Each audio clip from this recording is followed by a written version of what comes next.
YouTube? It's your boy Carter TV. You know, I'm back with another story. Yo, this story is about a dude. Let me not say a dude. He one of my homies. He told me I could do this story for y'all. You feel me? So recently, my boy James, you know what I'm saying? Known James for about 2 years. Been cool. You know, we ball together type shit. James got a girlfriend that he been dealing with for 3 years. Like, they literally been dealing with each other 3 years on and off. You know what I mean?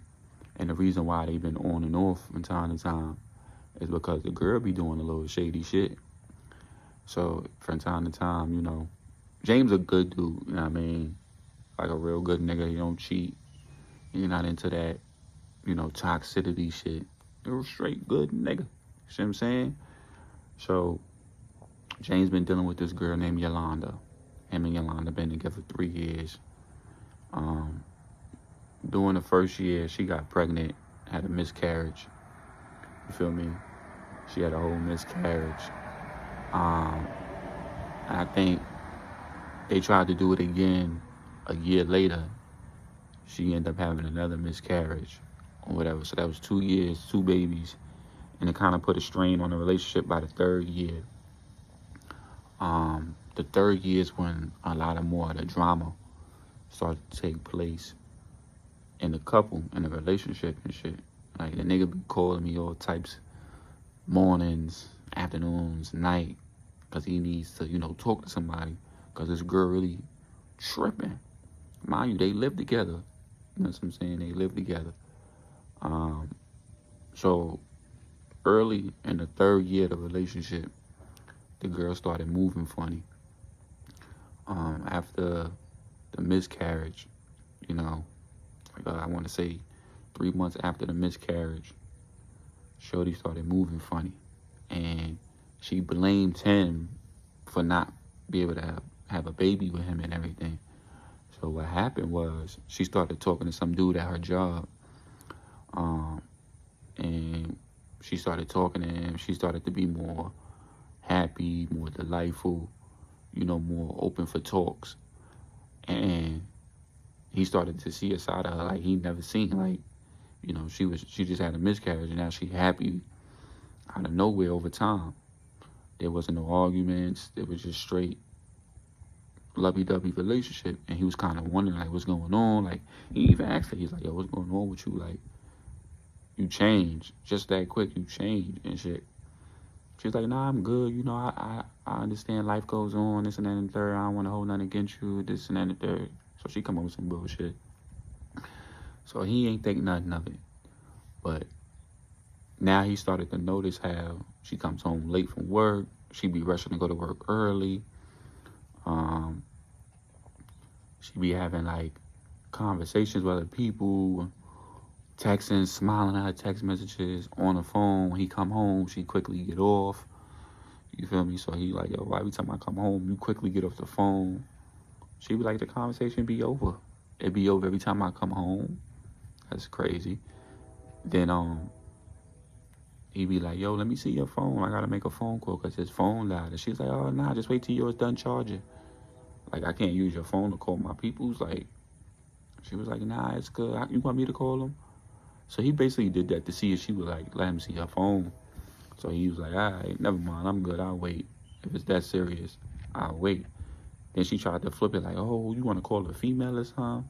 So now I just want to call my mans, let them know what the situation is. But never mind. I'm good. Keep your little phone.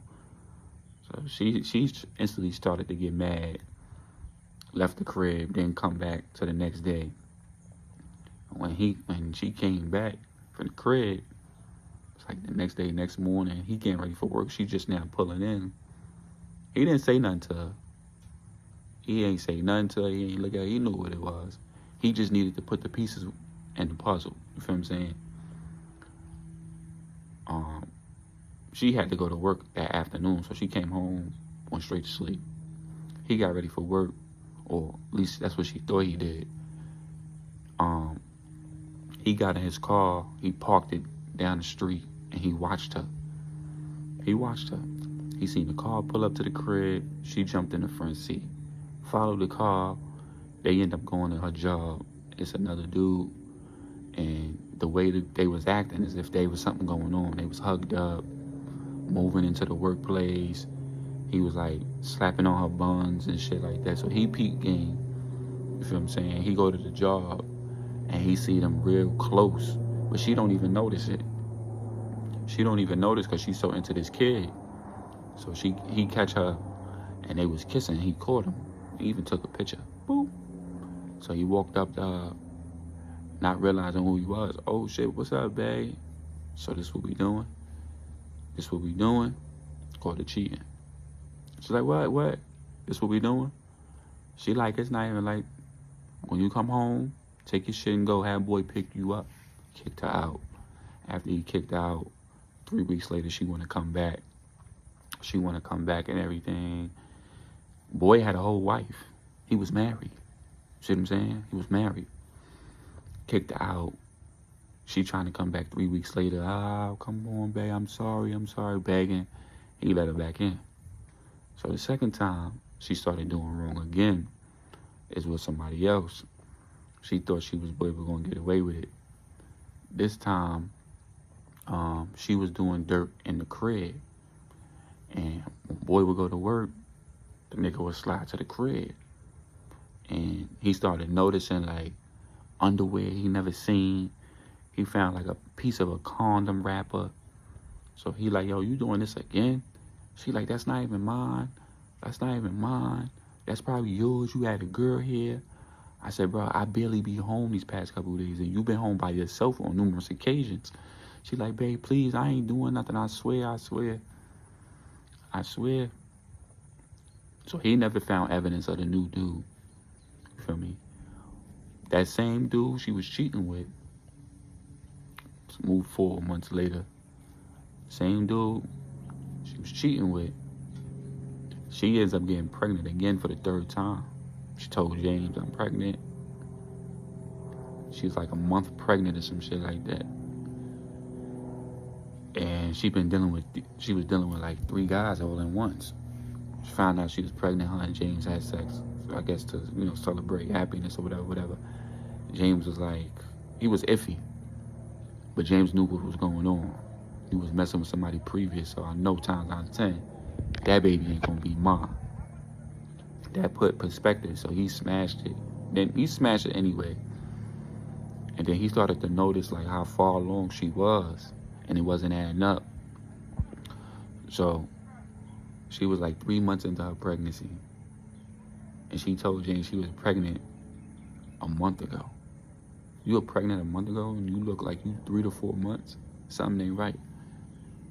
So he ain't say nothing. He needed something to build it on. He ain't want to just throw that in her face because she could easily say it's yours. Like, I ain't been dealing with nobody. But he also had proof. Like, you was dealing with somebody at your job. Remember that.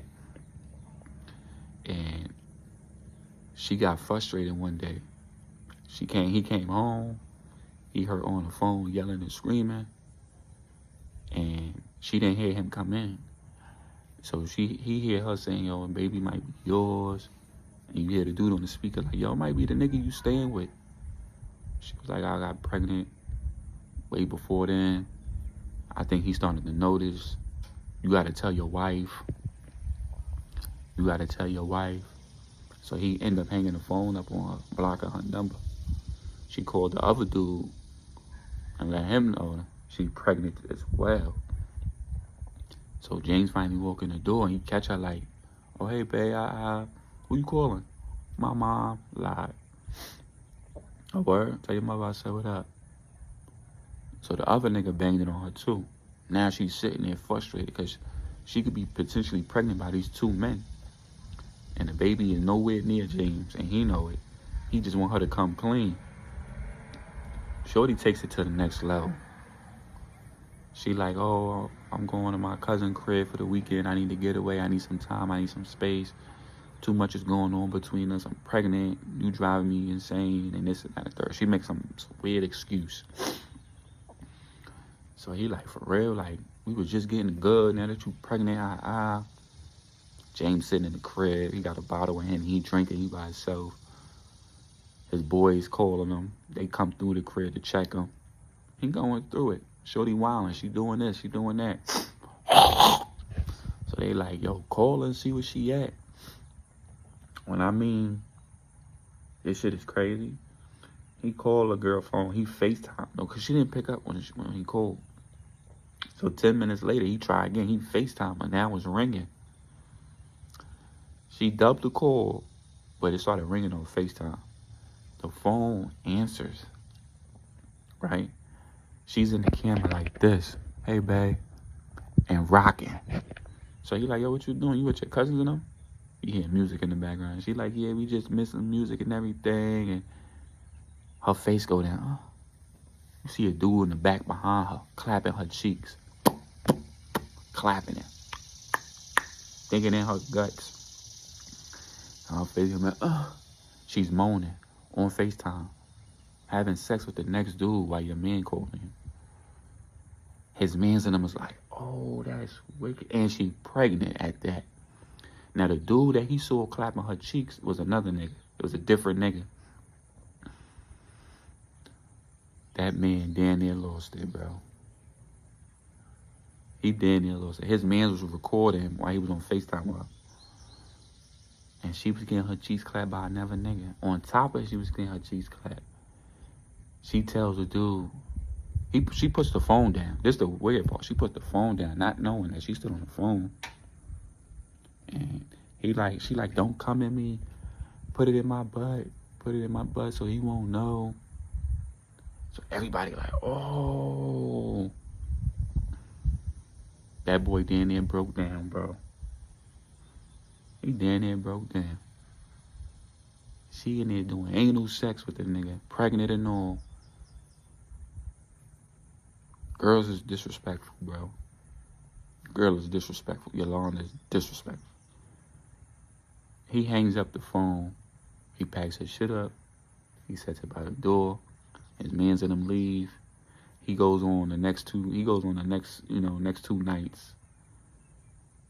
Like, just getting her shit together. She comes home, happy as shit, like nothing happened. Not realizing, yo, I just caught you having sex with the next nigga on FaceTime. On FaceTime? So he packed her shit and sent her on her way. She like, but I'm pregnant, we got a baby. Oh, no, we don't. That baby ain't mine. I heard you talk to 2 different niggas about that baby when I came home that day. You told me you was talking to your mother. Then you came up with some excuse to go away for the weekend. Then I call you on FaceTime. And then you was letting another nigga fuck you in your ass. She like, babe, I ain't do that. His man showed him the video. That's not true. She's sitting there stuck like, oh, I can't believe I got caught. That baby ain't even mine, is it? It is yours, it is yours, it is yours. That baby ain't mine. That baby ain't mine. You gotta go. Put her out the house. She ain't got nowhere to go. The other dude don't want her. She was just a kid. Another nigga married. So, what you gonna do now, shorty? She ended up going back to her mother crib. Her mother like, you should try to work it out with him. Try to convince him that you sorry. The mother don't want her there. You feel me? The mother don't want her there. She want her, like, their relationship is rocky. When she moved out and got with James, she was grown up. Now that you dealing with this, you got a baby, you don't know who the father is, and the boyfriend that you had, he put you out, what you gonna do? She tried to come back to James. James already had moved on to somebody else. He had moved on, and when he seen Yolanda again, she had the baby. So she pulled up to the crib with the stroller and the baby. He was like, James, can we talk? He's coming out the crib. And he like, no, there's nothing to talk about. As he's coming out the crib, another young lady followed behind him. She like, babe, who you talking to? So Yolanda seen that he moved on. She like, how you gonna move on? We got a whole kid together, this and that and the third. So the girl was like, oh, Yolanda, it's nice to finally see you and meet you. I heard so many things, but that baby ain't his. You could try again, sweetheart. This one mine. And they walked away from her. To end her story, man, end James' story, he ended up marrying that girl and moving down south with her. having kids. They had 2 boys and a girl. Yolanda, baby father at the end of the day was a married man, and he wanted nothing to do with Yolanda. He ended up getting his wife, and they ended up moving somewhere far away too. So now Yolanda's struggling with a baby and no daddy. Story of James, man. It's your boy Carter TV, man. I'm out of here.